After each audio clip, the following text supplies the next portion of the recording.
ഈശോമിശിഹായ്ക്ക് സ്തുതിയായിരിക്കട്ടെ. Smile and start your day with Jesus ഈ പ്രോഗ്രാമിലേക്ക് നിങ്ങളെ സ്നേഹത്തോടെ സ്വാഗതം ചെയ്യുന്നു. ഞാൻ ശ്രീ വർഗീസ് പായിക്കാട്ട്. സ്നേഹമുള്ളവരെ, യു കാറ്റിലൂടെ കടന്നു പോവുകയാണ്. കത്തോലിക്ക സഭയുടെ യുവജന മതബോധന ഗ്രന്ഥം യു കാറ്റ്, youth catechism of Catholic church. പുറപ്പാട് പുസ്തകത്തിൽ നിന്റെ പേരെന്താണ് എന്ന് മോശ ചോദിക്കുമ്പോൾ മോശയ്ക്ക് കൊടുത്ത മറുപടിയാണ്, ഞാനാകുന്നവൻ ഞാനാകും. I am who I am. ഇതാണ് ദൈവം പറഞ്ഞ പേര്, ദൈവത്തെക്കുറിച്ച് പറഞ്ഞ പേര്, തന്നെ വെളിപ്പെടുത്തിയ ഒരു പേര്. 8ാമത്തെ ചോദ്യത്തിലേക്ക് നാം കടക്കുമ്പോൾ ചോദ്യം ഇങ്ങനെയാണ്: പഴയ നിയമത്തിൽ ദൈവം എങ്ങനെയാണ് സ്വയം വെളിപ്പെടുത്തിയത്? പഴയ നിയമത്തിൽ ദൈവം തന്നെ എങ്ങനെയാണ് വെളിപ്പെടുത്തിയത്? How does God reveal himself in the Old Testament? നമ്മൾ കണ്ടു, സ്നേഹം മൂലം, ഔട്ട് ഓഫ് ലവ് ആണ് ദൈവം സ്വയം വെളിപ്പെടുത്തിയത്. അത് ക്രിസ്തുവിലൂടെയാണ് പുതിയ നിയമത്തിൽ നാം കാണുന്നത്. നമ്മൾ ഇന്നലെ കണ്ടു, എന്നെ കാണുന്നവൻ എൻ്റെ പിതാവിനെ കാണും. വിശുദ്ധ ഗ്രന്ഥം പറയുന്ന വാക്കുകളാണ്. God shows himself in the Old Testament as God who created the world out of love and remains faithful to each and every one of us. To each and every one of us. Faithful to men even when they have fallen away from him into sin. God shows himself in the Old Testament as God who created the world out of love and remains faithful to men even when they have fallen away from him into sin.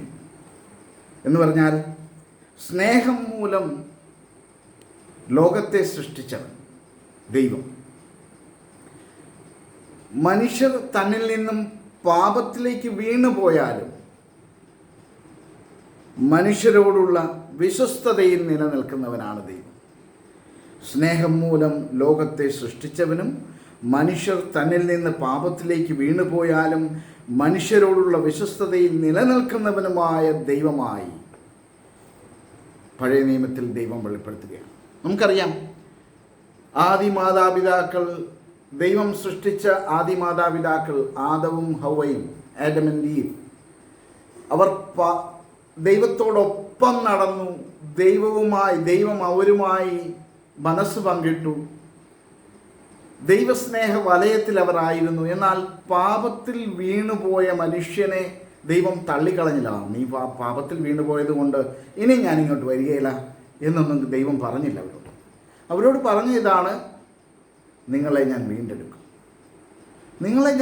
കർത്താവ് വീണ്ടെടുക്കാനായിട്ട് അവരെ കാണാനായി വരുമ്പോൾ അവർ ദൈവത്തിൽ നിന്നും അകന്ന് മാറി ഓടി ഒളിച്ച് മറവിൽ നിൽക്കുമ്പോഴും എന്തുകൊണ്ടാണ് നീ മറയുന്നത് എന്ന് ചോദിച്ചപ്പോൾ ഞങ്ങൾ നഗ്നരാണ് എന്ന് പറഞ്ഞപ്പോൾ അവരെ ചേർത്ത് പിടിച്ച് അവരുടെ നഗ്നത മറച്ച ദൈവമാണ്.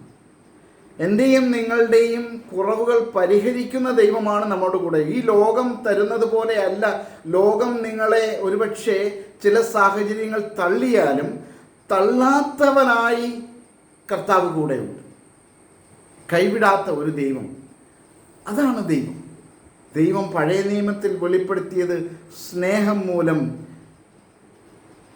മനുഷ്യൻ തന്നിൽ നിന്ന് അകന്നു പോയാലും അവനെ കൈവിടാതെ അവൻ്റെ പുറകെ ചെന്ന് വിളിക്കുന്ന ഒരു ദൈവത്തെയാണ് നാം പഴയ നിയമത്തിൽ കാണുന്നത്. പ്രിയപ്പെട്ടവരെ, നമുക്കറിയാം, എബ്രാഹത്തിൻ്റെ വിളി, എബ്രാഹത്തിന് സ്വയം വെളിപ്പെടുത്തി കൊടുത്തു: നീ ജനതകളുടെ പിതാവായിത്തീരും. മോശയോട് പറഞ്ഞു, നീ എൻ്റെ ജനത്തെ വീണ്ടെടുക്കണം. നീ എൻ്റെ ജനത്തെ വീണ്ടെടുക്കണമെന്ന് പറഞ്ഞുകൊണ്ട് മോശ ചോദിക്കുമ്പോൾ, ആരാണ് നീ? ഞാൻ എന്താണ് അവരോട് ചെന്ന് പറയേണ്ടത്? അപ്പോൾ നിൻ്റെ പേരെന്താണെന്ന് ചോദിച്ചാൽ എന്ത് പറയും? അപ്പോഴാണ് പറയുന്നത്, I am who I am. ഞാനാകുന്നവൻ ഞാനാകുന്നു. അപ്പോൾ ഇങ്ങനെയൊക്കെ സ്വയം വെളിപ്പെടുത്തിയ സ്നേഹം മൂലം ഈജിപ്തിൽ നിന്ന് പുറപ്പെട്ട ജനത്തെ സ്വന്തം ജനമായി കർത്താവ് കണ്ടുകൊണ്ട് അവരെ ചേർത്ത് നിർത്തിയതാണ്. ഞാനും നിങ്ങളുമൊക്കെ ഇസ്രായേലാണ്. ഞാനും നിങ്ങളുമൊക്കെ ദൈവത്തിൻ്റെ പ്രിയപ്പെട്ടവരാണ്. മറന്നു പോകരുത്. ദൈവം നിങ്ങളെ സ്നേഹിക്കുന്നില്ല എന്ന് കരുതരുത്. ദൈവം നിങ്ങളെ എല്ലാവരെയും, എന്നെയും നിങ്ങളെയും വ്യക്തിപരമായി സ്നേഹിക്കുന്ന ദൈവമാണ്. ഒരിക്കലും ദൈവം നിങ്ങളെ ആരെയും എന്നെയും കൈവിടുകയില്ല. പലപ്പോഴും നമുക്ക് തോന്നി ഞാൻ ഒറ്റപ്പെട്ടു പോയല്ലോ, എനിക്ക് ആരുമില്ല, എനിക്ക് ദൈവം പോലും എന്നെ കൈവിട്ടു എന്ന് പറയുന്നൊരവസ്ഥയിൽ നിന്ന് ദൈവം ഒരിക്കലും കൈവിടാത്തവനാണെന്നുള്ള ബോധ്യത്തിലേക്ക് നാം തിരിച്ചു വരേണ്ടതുണ്ട്. കാരണം ദൈവം നമ്മെ കരം പിടിച്ച് നടത്തുന്നവനാണ്. കരം പിടിച്ച് നടത്തുന്നവനാണ്. എനിക്ക് വിശുദ്ധ അഗസ്തീനോസ് പറഞ്ഞ ഒരു വാക്യം വളരെ പ്രാധാന്യം അർഹിക്കുകയാണ്. വിശുദ്ധ അഗസ്തീനോസ് ഇങ്ങനെ പറയുന്നുണ്ട്, ദൈവത്തെക്കുറിച്ച് ഒരിക്കലും നാം പറയാതിരിക്കരുത്. ദൈവത്തെക്കുറിച്ച് പറയാതിരിക്കുന്നത് നമുക്ക് കഷ്ടമാണ്.